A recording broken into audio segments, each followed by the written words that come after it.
The White House is stepping into the dispute between Donald Trump and China. The president-elect rattled relations with Beijing when he took a phone call from Taiwan's president, breaking decades of protocol. White House spokesman Josh Earnest said yesterday the Obama administration does not view Taiwan and our relationship with Taiwan as a bargaining chip.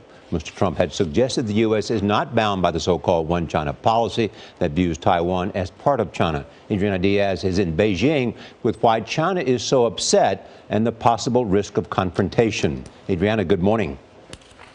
Good morning. The one China policy, the notion that Taiwan is an inseparable part of China, is a non-negotiable for the government.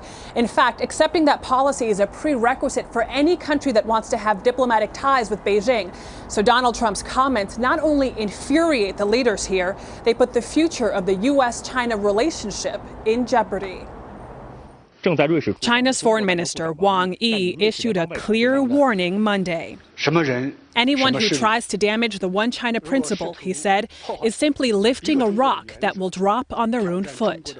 Today, state-run tabloid The Global Times went further, challenging the U.S. to a fight.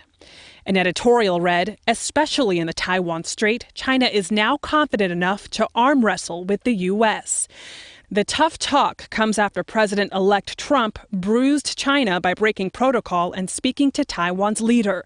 He then doubled down on Sunday. I don't know why we have to be bound by a one China policy unless we make a deal with China.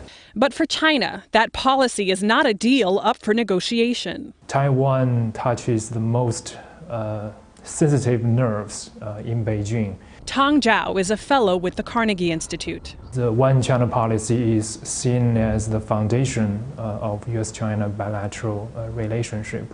China will only be forced to act even tougher. And Beijing has plenty of ways to fight back. As our largest trading partner, nearly $600 billion worth of trade is at stake. And China could retaliate against the U.S. by adding trade barriers. It could also stop cooperating on North Korea and become more aggressive in the South China Sea, a vital shipping route. The potential fallout from Trump's rhetoric is causing concern on the streets of Beijing. How important is this issue for Chinese people? It's very important, said this man. It'll be one China forever, not two.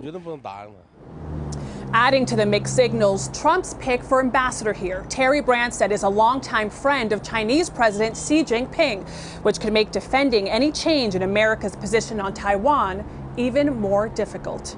Gail? Thank you very much, Adriana Diaz, reporting from Beijing.